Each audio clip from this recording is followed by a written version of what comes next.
Stand in front of a mirror, turn off the lights, say Bloody Mary 3 times and something appears behind you. And sure, on the surface it sounds like pure nonsense. But here's where it gets actually interesting. There's a real psychological phenomenon called Troxler fading. When you stare at a fixed point in low light for long enough, your brain starts to suppress the surrounding visual information. Your own face in the mirror begins to distort, features shift. Some people see dark figures, some people see something that looks nothing like them at all. This has been studied and documented. It's not supernatural, but it is real. Your brain is literally generating the monster for you.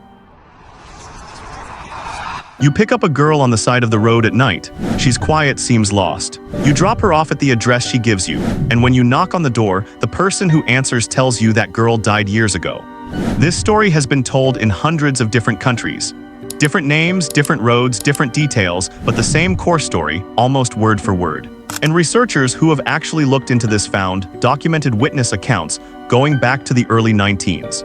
One of the most famous cases happened in Chicago, a woman named Resurrection Mary. Dozens of independent witnesses, people who had never met each other, all described picking up the same girl on Archer Avenue.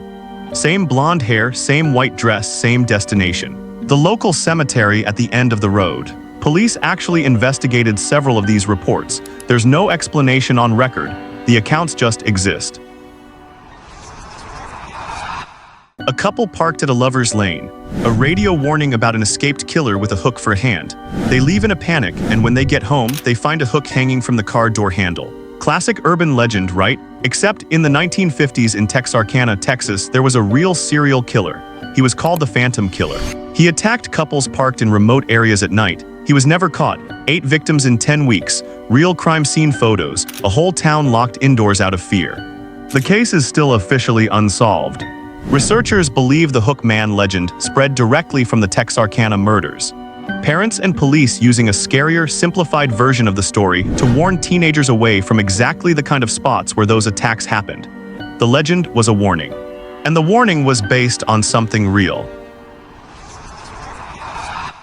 There's a ritual that originated in South Korea. You get into an elevator alone, go to specific floors in a specific order, and if you do it right, you travel to another dimension. The ritual spread online, and people started actually attempting it.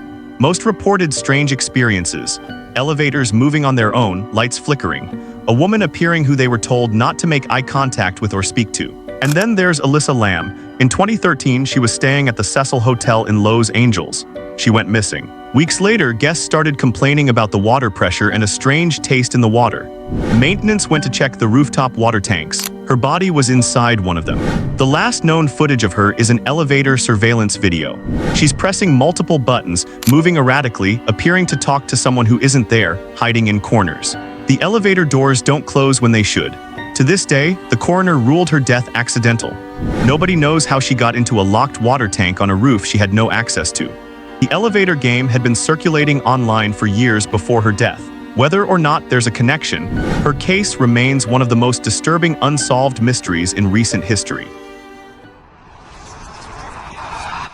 Slender Man was made-up character. Like literally we know exactly when and where he was created, a forum post in 2009. Tall, faceless, long arms takes children, pure internet horror fiction. Except in 2014, 2 12-year-old girls in Wisconsin lured their friend into the woods and stabbed her 19 times. They told police they did it for Slender Man. They believed he was real. They believed they needed to kill for him to prove their loyalty and be invited to live in his mansion in the woods. The victim survived barely. Both girls were tried as adults and sentenced to long-term psychiatric care. Investigators found notebooks, drawings, detailed plans. They had been fully consumed by this fictional character. And now, number 1. The one I saved for last because once you know about this road, you're going to want to look it up. Cult Road, Cossart Road in Chadds Ford, Pennsylvania, that's its real name. But locals have called it the Devil's Road for decades, and they have reasons. The legend goes like this: if you drive down this road at night, your car will stall. Figures in robes will appear in the trees. There's a house at the end, locals call it the Cult House, and you do not stop near it. Here's what's actually real. The DuPont family, one of the wealthiest families in American history, owned land along this road for generations. Local law enforcement confirmed reports of occult activity in the area going back to the mid-20th century. Investigators documented cult-related gatherings in the woods. There were real reports filed. There were real incidents. Multiple people who drove down the road at night independently reported their cars cutting out in the same section of road. No mechanical explanation was ever found for the pattern. Paranormal. Probably not, but something about that stretch of road consistently does something to vehicles, and nobody has fully explained it. The figures in the woods, the robed gatherings, those were confirmed. Not demons, but real people, real rituals, real reasons to not be on that road after dark. The road still exists. You can drive it today whether you should, that's on you.